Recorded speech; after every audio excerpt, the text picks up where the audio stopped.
ये कहानी हमारे एक सब्सक्राइबर राहुल द्वारा भेजी गई है, जो उनके नाना और दादा के साथ घटी एक सच्ची घटना पर आधारित है।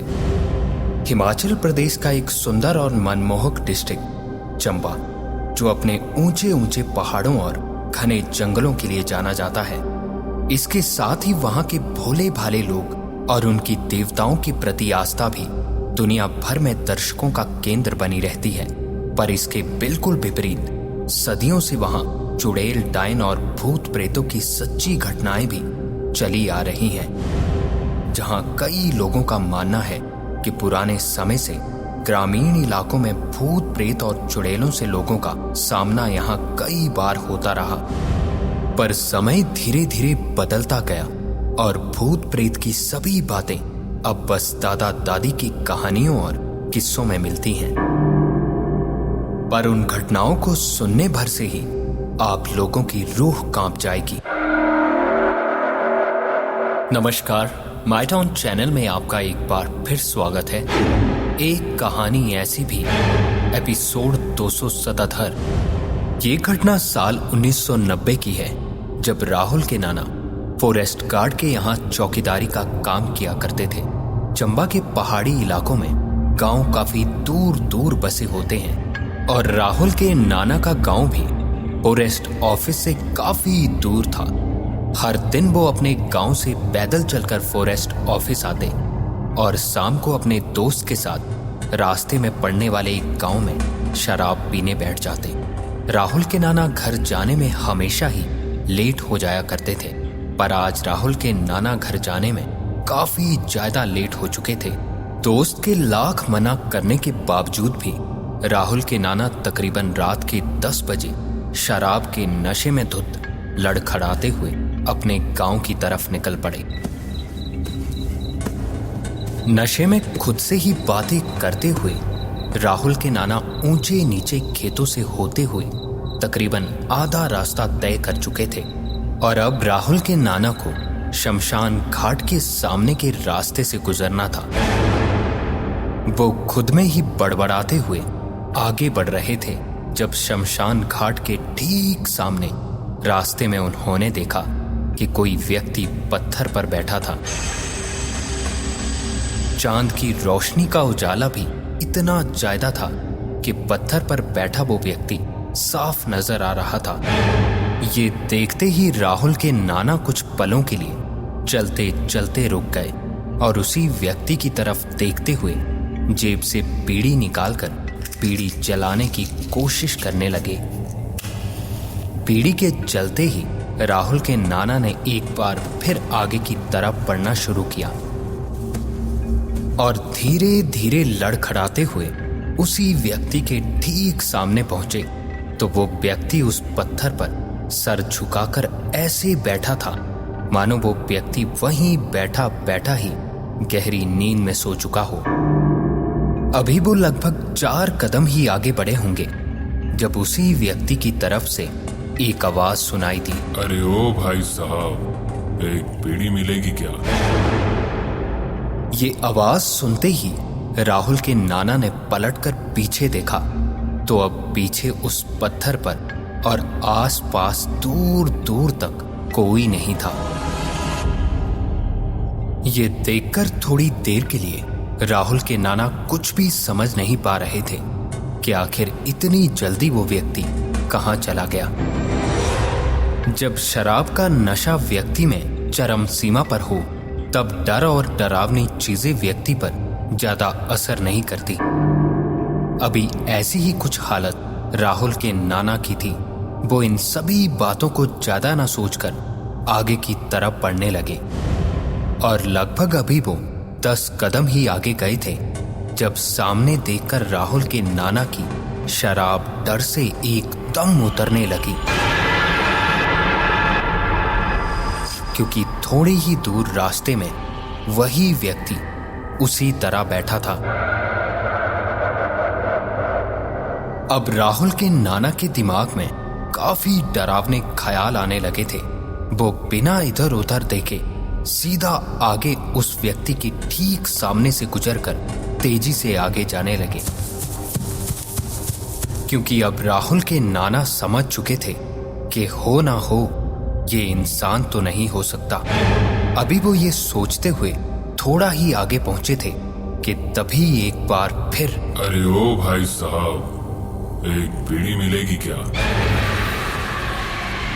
पर इस बार राहुल के नाना इस आवाज की तरफ ना देखकर बस अंधाधुन आगे बढ़ते रहे। और धीरे धीरे राहुल के नाना को ऐसा महसूस होने लगा मानो उनके कंधे पर कोई काफी भारी चीज रख दी गई हो। अब राहुल के नाना काफी डर चुके थे और बड़ी मुश्किल से चल पा रहे थे। थोड़ा और दूरी पर आने के बाद उन्होंने जो भी देखा उसे देखकर अब उनकी रूह तक कांप उठी, क्योंकि एक बार फिर वही व्यक्ति उनके रास्ते में उसी तरह बैठा था। अब राहुल के नाना जी को पक्का यकीन हो चुका था कि वो किसी भूत प्रेत के रास्ते में आ गए थे। गिरते लड़खड़ाते हुए राहुल के नाना बस आगे की तरफ बढ़े जा रहे थे। जैसे जैसे वो गांव के करीब पहुंच रहे थे, उन पर एक अजीब भार और भी ज्यादा बढ़ता जा रहा था। आलम ये था कि अब वो एक भी कदम आगे बढ़ाने में असमर्थ हो चुके थे कि तभी एक बार फिर वही आवाज राहुल के नाना जी ने साफ साफ सुनी। अरे ओ भाई साहब, एक बीड़ी मिलेगी क्या? राहुल के नाना की थकान से हालत काफी खराब होने लगी थी। वो कुछ भी समझ पाने की हालत में नहीं थे। वो धीरे धीरे आगे बढ़ते और थकान से हाफते हुए फिर रुक जाते। कुछ पलों के लिए राहुल के नाना को ऐसा महसूस होने लगा मानो वो यहीं बेहोश होकर जमीन पर गिर जाएंगे। और थोड़ी ही देर में वही हुआ। राहुल के नाना थकान से हाफते हुए बेसुध जमीन पर गिरे और जब आंख खुली तो आसपास देखकर एक बार फिर डर से कांप उठे, क्योंकि वो अभी भी वहीं जमीन पर थे जहां पहली बार वो व्यक्ति पत्थर पर बैठा दिखा था। डर से एकदम से उठकर अब राहुल के नाना गांव की तरफ दौड़ पाते कि तभी वही आवाज एक बार फिर उन्होंने साफ सुनी। अरे ओ भाई साहब, एक बीड़ी मिलेगी क्या? राहुल के नाना ने एक बार फिर पीछे मुड़कर देखा तो वही व्यक्ति उसी पत्थर पर बैठा उनकी तरफ हाथ फैलाए देख रहा था। राहुल के नाना को अब कोई उम्मीद नहीं थी कि वो अब यहां से जिंदा घर पहुंच भी पाएंगे या नहीं। राहुल के नाना ने अपनी जेब में हाथ डाला और बीड़ी का पूरा पैकेट उसकी तरफ फेंककर अपने गांव की तरफ बिना पीछे मुड़े दौड़ लगा दी। और इस बार उन्हें ना ही कोई आवाज आई और ना ही वो भारीपन महसूस हो रहा था। बड़ी मुश्किल से वो भागते हुए घर पहुंचे और ये सारी घटी घटना अपने परिवार के लोगों को बताई। कहते हैं उसके बाद राहुल के नाना घर हमेशा जल्दी आ जाया करते थे, पर हर रात सपने में वही आवाज उन्हें साफ सुनाई देती थी। कभी कभी तो सोते हुए उन्हें ऐसा महसूस होता था कि मानो उनके पलंग के ठीक पास में कोई बैठा यही कह रहा हो। अरे ओ भाई साहब, एक बीड़ी मिलेगी क्या? लोगों की कही ये सारी बातें हमें भले एक कहानी या मजाक लग सकती हैं, पर जिनके साथ ऐसी भयानक घटनाएं होती हैं वही जानता है कि मौत का डर आखिर होता क्या है। ऐसी ही एक घटना राहुल के दादा के साथ भी हुई थी। ये बात कई साल पुरानी है, जब लोग मक्की और गेहूं के आटे को पिसवाने के लिए पानी की चक्की का इस्तेमाल करते थे। और उसी गांव में राहुल के दादा की पानी वाली एक चक्की हुआ करती थी। गांव से थोड़ी ही दूर खेतों को पार करके नाले में चक्की को बनाया गया था और राहुल के दादा सुबह से शाम वहीं बिताया करते थे। सर्दियों में गांव के ज्यादातर लोग शहरों की तरफ चले जाते हैं तो राहुल के दादा और दादी को छोड़कर बाकी सभी शहर जा चुके थे, क्योंकि हिमाचल के पहाड़ी इलाके सर्दियों में हमेशा बर्फ से ढके रहते हैं। एक बार सर्दियों का समय था जब गांव में इक्के दुक्के लोग ही बचे थे और हर दिन की तरह राहुल के दादा चक्की पर काम खत्म कर घर की तरफ जा रहे थे। शाम के तकरीबन 5 या 6 बजे होंगे। सर्दियों में अंधेरा इसी वक्त होने लग जाता था। राहुल के दादा अपनी चक्की से थोड़ी ही दूर पहुंचे थे जब उन्होंने देखा कि उनके ठीक सामने रास्ते में एक व्यक्ति एक ही जगह खड़ा जमीन की तरफ देखे जा रहा था। आसपास के गांव में जितने भी लोग बचे थे उन्हें राहुल के दादा अच्छी तरह जानते थे, पर यह व्यक्ति इस इलाके का तो बिल्कुल नहीं था। राहुल के दादा ने उस व्यक्ति के ठीक पास आकर देखा तो उस व्यक्ति का पूरा शरीर ठंड से सफेद पड़ चुका था और चेहरा भावहीन सा लिए हुए वो व्यक्ति बस जमीन की तरफ देखे जा रहा था। राहुल के दादा ने यही सोचकर कि कोई पागल मुसाफिर है और मदद करने के इरादे से कहा, अरे कौन हो तुम? यहाँ ठंड से मर जाओगे, कहाँ जाना है तुम्हें? पर राहुल के दादाजी की ये बात सुनकर भी वो व्यक्ति बिल्कुल ना हिला और उसी तरह वहीं खड़ा रहा। राहुल के दादा को उस व्यक्ति पर काफी दया आ रही थी और एक बार फिर राहुल के दादाजी ने उसकी तरफ देखते हुए कहा, चलो मेरे साथ चलो, आज की रात गांव में ही बिता लो और फिर सुबह जहां जाना है वहां चले जाना। पर इस बार भी उस व्यक्ति ने कोई जवाब नहीं दिया। काफी देर उसी को देखकर राहुल के दादा, अरे ठंड बहुत है यहाँ, कभी भी बर्फ पड़ जाएगी, जब मदद चाहिए हो तो गांव की तरफ आ जाना। राहुल के दादा ये कहते हुए वहां से घर की तरफ बढ़ने लगे। राहुल के दादा वहां से काफी दूर आ चुके थे और जैसे जैसे आगे बढ़ते उन्हें ऐसा महसूस होता मानो कोई उनके ठीक पीछे पीछे चल रहा हो। राहुल के दादा बार बार पीछे मुड़कर देखते पर उन्हें दूर दूर तक कोई नजर नहीं आ रहा था।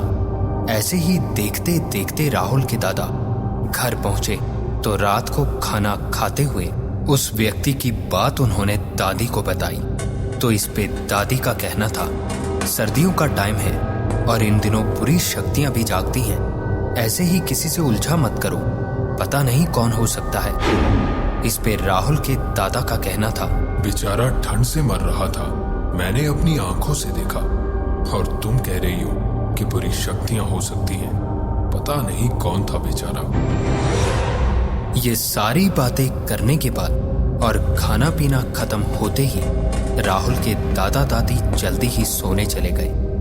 पर आधी रात हुई तो घर से बाहर आती किसी चीज की आवाज सुनकर राहुल के दादा की नींद खुली। ये आवाज सुनकर ऐसा लग रहा था मानो कि बड़ी बड़ी किसी चीज की बोरियां कोई घर के बरामदे में रख रहा हो। राहुल के दादाजी के घर के आसपास कोई भी गांव वाला यहाँ नहीं था, तो ये आखिर आवाज किस चीज की थी?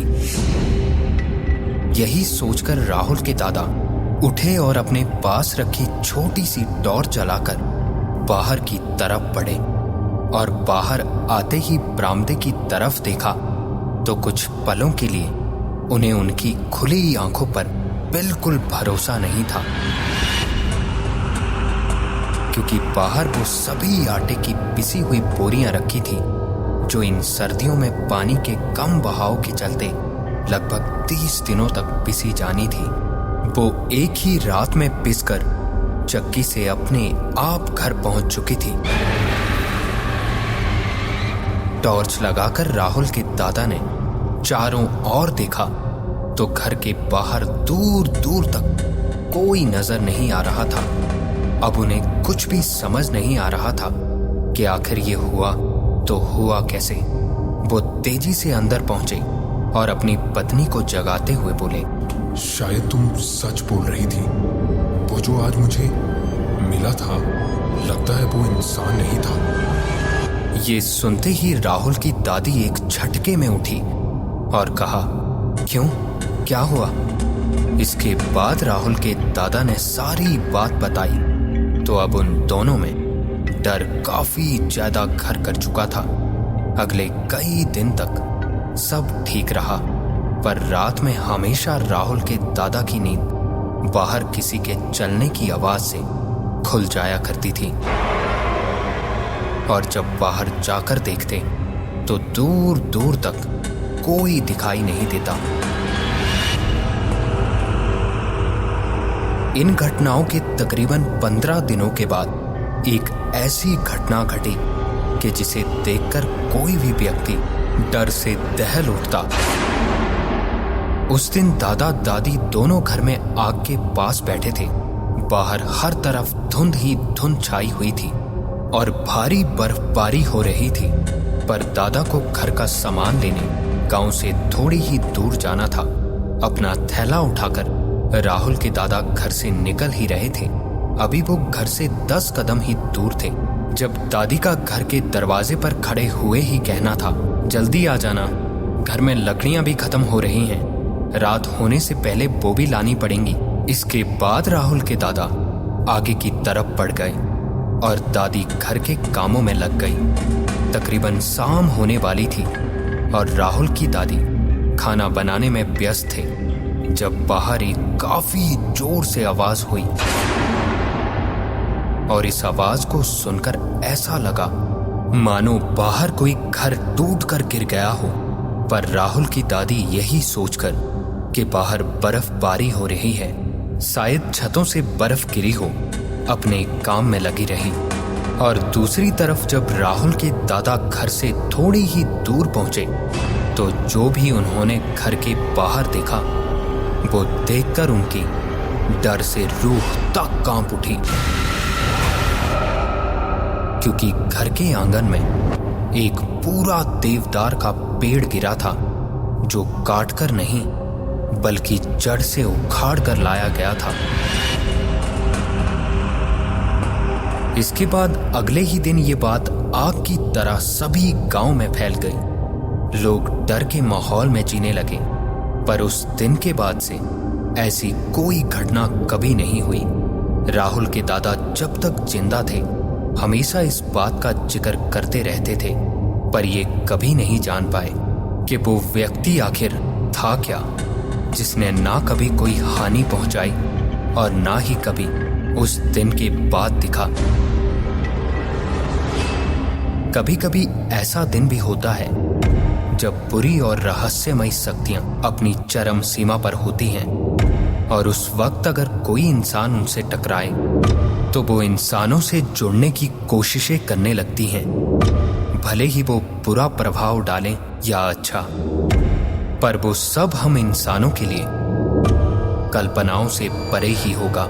हम इन घटनाओं को सच माने या झूठ, पर पहाड़ी इलाकों में ऐसी घटनाओं की कहानियां हर घर में आज भी सुनाई जाती हैं। और ये थी आज की एक कहानी ऐसी भी।